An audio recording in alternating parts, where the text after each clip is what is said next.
നമസ്കാരം. ഞാനിപ്പോൾ നിൽക്കുന്നത് റാണിക്കൽ വളവ് എന്ന് പറയുന്ന ഒരു സ്ഥലത്താണ്. നേര്യമംഗലം പാലം കഴിഞ്ഞിട്ട് വളരെ പ്രശസ്തമായൊരു വളവാണ് റാണിക്കൽ വളവ്. അതായത് രാജഭരണകാലത്ത് റാണി സേതുലക്ഷ്മി ഭായ് ഇവിടെ വന്ന് ഈ പാലത്തിൻ്റെ റോഡ് പണിക്കൊക്കെ തറക്കല്ലിട്ട ഒരു സ്മാരകമാണ് ഇവിടെ കാണുന്നത്. അപ്പോൾ നല്ല തിരക്കാണ് ഇന്ന് റോട്ടിൽ. നമുക്ക് ഈ നേര്യമംഗലത്ത് വരുമ്പോൾ ഈ റാണിക്കല്ല് വളവ് ഒന്ന് കണ്ടില്ലെങ്കിൽ നമുക്കൊരു ഇച്ഛാഭംഗം വരും. പിന്നെ നമുക്ക് കാണാനുള്ളതാണ്, നമുക്ക് ഈ വഴിക്ക് അങ്ങോട്ട് പോയി കഴിയുമ്പോൾ നേര്യമംഗലം പാലവും കഴിഞ്ഞിട്ട് വേണം നമുക്ക് നേര്യമംഗലം ടൗണിലേക്ക് കയറാൻ. അപ്പം ആ ടൗണ് കഴിയുമ്പോൾ അവിടെ ഗവൺമെൻറ്റിൻ്റെ ഒരു കൃഷി ഫാമുണ്ട്.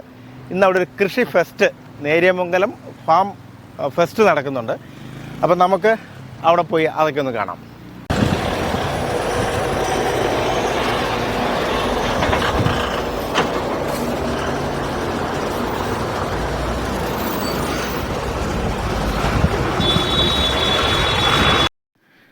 ഇടുക്കി, എറണാകുളം ജില്ലകളെ തമ്മിൽ ബന്ധിപ്പിക്കുന്ന ഇന്ത്യയിലെ തന്നെ ഒരു പ്രമുഖ ആർച്ച് പാലമാണ് നേര്യമംഗലം പാലം.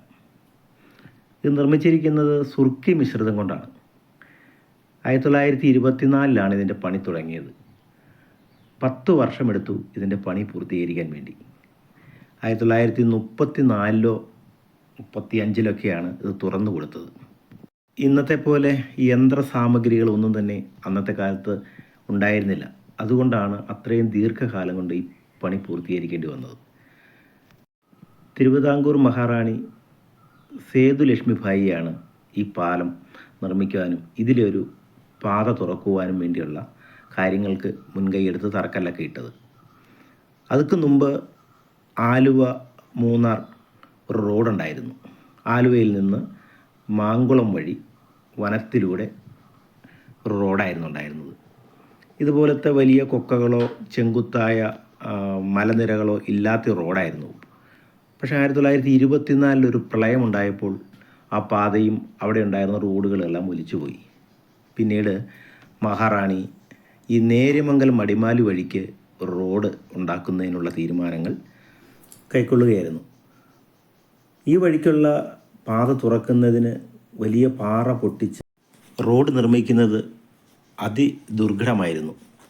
അപ്പോൾ റാണി ചോദിച്ചത്രേ, ഒരണ അങ്ങോട്ടെറിഞ്ഞാൽ ഒരണയോളം കല്ല് കിട്ടുമെങ്കിൽ ആ റോഡ് പണി പൂർത്തീകരിക്കണമെന്ന് ഇതിൻ്റെ എൻജിനീയറോട് പറഞ്ഞതായി പഴമക്കാർ പറഞ്ഞു കേട്ടിട്ടുണ്ട്.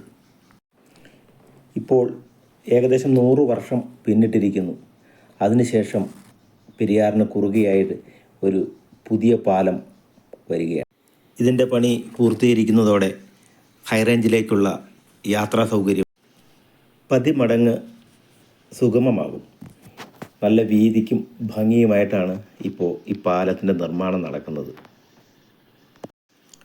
ഇപ്പോൾ ഒരു വലിയ യന്ത്രസാമഗ്രി അവിടുന്ന് മാറ്റി സ്ഥാപിക്കുന്ന ജോലി അവിടെ നടക്കുന്നുണ്ട്. രാപകലില്ലാതെ അവിടെ പണി നടക്കുന്നുണ്ട്.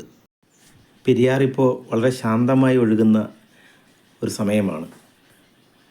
വർഷകാലം ആയിക്കഴിഞ്ഞാൽ കലിതുള്ളി കലങ്ങി മറിഞ്ഞു വരുന്ന ഒരു പെരിയാറിനെ നമുക്കിവിടെ കാണാൻ പറ്റും.